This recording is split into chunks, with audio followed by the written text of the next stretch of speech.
आज मैं आपको एक कहानी सुनाना चाहता हूँ। ऐसी कहानी जिसको सुनने के बाद आप भगवान से गरीब होने की शिकायत बंद कर देंगे और आप उस रास्ते पर आगे बढ़ जाएंगे जो आपको अमीरी की तरफ लेकर जाएगा। कहानी कुछ ऐसी है कि एक गरीब आदमी था और वो हमेशा ही भगवान से अपनी गरीबी की शिकायत करता रहता था। उसे शिकायत ये थी कि उसके झोपड़े से कुछ दूर रहने वाला आदमी इतना अमीर है और वो गरीब। उस अमीर आदमी को सब कुछ आसानी से मिल जाता है और गरीब को हमेशा ही मेहनत करना होती है, तब भी कई बार उसे भूखा रहना होता है। रोज रोज की शिकायत सुनकर भगवान ने सोचा चलो आज इसको जवाब दे ही देता हूँ। तो ऐसे में भगवान ने क्या करा कि जो अमीर आदमी था उसको इस गरीब आदमी के बराबर गरीब बना दिया और दोनों को ही मछली पकड़ने वाली एक छड़ी दे दी। दोनों को एक बराबर का झोपड़ा दे दिया और दोनों के हालात बिल्कुल एक जैसे कर दिए। क्योंकि दोनों ही बराबर के गरीब थे और दोनों के पास मछली पकड़ने वाली छड़ थी तो दोनों ही मछली पकड़ने लगे। पहले दिन दोनों ने ही 10 मछलियां पकड़ी।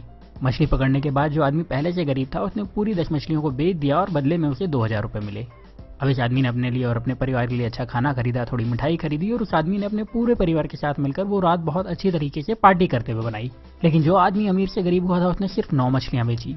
उसने एक मछली को अपने परिवार के साथ मिलकर खा लिया और बाकी की 9 मछलियों को बेचकर 1800 रुपए कमा लिए। हालांकि ऐसा करने पर उसके परिवार को भूखा रहना पड़ा, लेकिन फिर भी उसने यही किया। अगले दिन उसने 1000 रुपए खर्च करके एक मछली पकड़ने वाली छड़ खरीदी और 500 रुपए एक इंसान को देकर अपने साथ काम करने के लिए रख लिया और 300 रुपए बचाकर रख लिए ताकि कभी जरूरत पड़े तो काम आ सके। अब अगले दिन जो इंसान पहले से गरीब था, जिसने अपनी मछली के सारे पैसे पहले ही खर्च कर दिए थे, उसे फिर से 10 मछलियां मिली। इस बार भी वही हुआ। शिकायत करने वाले शख्स ने अपनी सारी मछलियों को बेच दिया और उस पूरे पैसे को अलग अलग जगहों पर खर्च कर दिया। लेकिन जिस इंसान को भगवान ने गरीब बना दिया था उस इंसान को 20 मछलियां मिली। इस बार उसने 18 मछलियों को बेचा और 2 मछलियों को अपने परिवार के साथ खाकर सो गया। इस बार उसके परिवार को थोड़ा खाना ज्यादा मिला, लेकिन उनका पेट ठीक से भरा नहीं था। फिर भी किसी ने शिकायत नहीं की। अगले दिन फिर वही हुआ और जिस इंसान को भगवान ने गरीब बनाया था उसने 18 मछलियों को बेचे हुए 3600 रुपए से 2000 रुपए निकाल करके 2 छड़ और खरीदी और उसके साथ ही 3 लोगों को अपने साथ काम करने के लिए रख लिया, हर एक को 500 रुपए देकर के। उसके पास 100 रुपए भी बचे थे तो उसने वो पैसे बचत में लगा दिए। उस दिन भी शिकायत करने वाले को सिर्फ 10 मछलियां मिली, उसे 2000 रुपए मिले और उसने उन सारे पैसे को फिर से किसी न किसी जगह पर बहाने बना करके खर्च कर दिए और उसके पास जरा भी पैसे उसने नहीं बचाए। लेकिन दूसरे शख्स को शाम होते होते 40 मछलियां मिल चुकी थी। उस शाम को इस अमीर से गरीब बने इंसान ने अपने परिवार को 4 मछलियां दी, जिसके बाद उस परिवार ने पेट भर के खाना खाया और उसने बाकी की 36 मछलियां बेच दी और उसे 7200 रुपए कमाए। अगले दिन उसने 3000 रुपए में 3 छड़े और खरीदी और अब उसके पास कुल 7 छड़े हो चुकी थी। उसके पास कुल मिलाकर अभी भी 4600 रुपए बचे थे तो उसने 7 लोगों को बुलाया, हर एक को 500 रुपए दिए और उन्हें मछली पकड़ने के लिए रख लिया और खुद उनके काम पर नजर रखने लगा। इतना पैसा खर्च करने के बाद भी उस इंसान के पास 1100 रुपए बच गए थे। जब शाम हुई तो इस इंसान के पास 70 मछलियां थी। उसके पास पहले से ही 1100 रुपए थे। उसने दिन भर कोई काम नहीं करा था तो वो ज्यादा थका हुआ भी नहीं था। उसके पास 7 छड़े थी जो कि इसकी ही थी, उसकी एसेट थी। उसके पास काम करने वाले लोगों की एक टीम थी जो उसके लिए काम करती थी। और शाम को इस इंसान ने 66 मछलियों को बेचकर 13,200 रुपए कमाए। उसके पास पहले के बचे हुए 1100 रुपए तो थे ही, मतलब अब उसके पास अच्छी खासी पूंजी भी थी और अब उसने परिवार को मछलियों के साथ अच्छा खाना भी खिलाया। अगले दिन उसने फिर से कुछ छड़े खरीदी, इस बार ज्यादा लोगों को काम पर रखा और पहले से ज्यादा पैसे कमाए। रात को परिवार के साथ मछलियां खाई और थोड़ा अच्छा खाना भी खाया। वो आदमी यही काम हर रोज करता रहा और थोड़े दिन में पहले से ज्यादा अमीर हो चुका था। उसने अपने पुराने घर को फिर से खरीद लिया और अब उसके लिए मछली खाना मजबूरी नहीं शौक था। साथ ही अब उसे काम करने की जरूरत नहीं थी क्योंकि उसने अपने काम की देखभाल के लिए कई मैनेजर्स, अकाउंटेंट और दूसरे लोगों को रख लिया था और वो अपने पैसे दूसरी जगह इन्वेस्ट भी कर सकता था। लेकिन जो शिकायत करने वाला इंसान था वो अभी भगवान से यही शिकायत कर रहा था कि भगवान आपने मुझे गरीब क्यों बनाया और उस अमीर इंसान को इतना आराम क्यों दिया।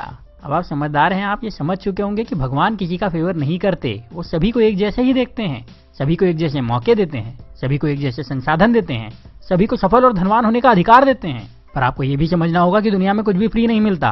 इस कहानी में भी आपने देखा कि उस इंसान ने गरीबी से वापस अमीर होने के लिए पहले कुछ समय तक आधा पेट खाना खाया, उसके बाद भरपेट खाना खाया, फिर भी बचत के साथ पैसे खर्च करे और अपने पैसे को सही तरह से इन्वेस्ट भी करता रहा।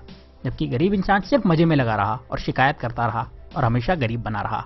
अगर आपको लगता है कि अमीर इंसान रिच होने के लिए तकलीफें नहीं उठाते तो ऐसा नहीं है। वो गरीबों से ज्यादा तकलीफ उठाते हैं। वो अपने आराम के लिए गरीब लोगों से ज्यादा मेहनत करते हैं पर शिकायत नहीं करते और वो अपने पैसे का सही इस्तेमाल करते हैं, इसीलिए उन्हें अमीर होने का अधिकार भी है। तो अगर आप गरीब हैं तो अपनी गरीबी की शिकायत मत करिए, बल्कि उस काम को पूरी ईमानदारी से करिए जो आपको मिला है। ये सोचिए कि उसमें ज्यादा से ज्यादा पैसे कैसे कमाया जाए और अपने पैसे को सही तरह से खर्च करिए, अपने पैसे को सही तरह से इन्वेस्ट करिए।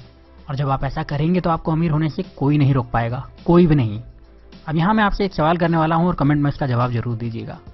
क्या आपको लगता है कि भगवान या किस्मत सच में आपकी गरीबी के जिम्मेदार हैं? और अगर अभी तक आप यही समझते थे तो आपने अपनी सोच बदली या नहीं? अपना जवाब मुझे कमेंट में जरूर बताइएगा। अगर आपने अपनी सोच बदल ली है और आपको लगता है कि ये वीडियो ज्यादा से ज्यादा लोगों के पास जाना चाहिए तो इस वीडियो को दूसरों को शेयर करिए। इतना ज्यादा शेयर करिए कि लोग अपनी जिम्मेदारी खुद लेना शुरू कर दें और फिर कोई भी रुकावट उन लोगों को अमीर होने से ना रोक पाए। तो इस वीडियो को आप शेयर करिए फेसबुक पर, इस वीडियो को शेयर करिए अपने व्हाट्सएप पर, इस वीडियो को शेयर करिए अपने व्हाट्सएप के सारे दोस्तों के ग्रुप में। जहां आप शेयर कर सकते हैं वहां शेयर करिए। जितनी ताकत से शेयर कर सकते हैं उतनी ताकत से शेयर करिए। और अगर आपने चैनल को सब्सक्राइब नहीं किया है तो सब्सक्राइब करके बेल का बटन दबा दीजिए, क्योंकि ऐसे ही वीडियो में लेकर आता रहूंगा और आप में से आपका बेस्ट निकालने में आपकी मदद करते रहूंगा। तो अब आप वीडियो को शेयर करिए और मुझे भी बता दीजिए। मैं आपसे मिलूंगा अगले वीडियो में। तब तक अपना प्यार और वक्त देने के लिए बहुत बहुत धन्यवाद।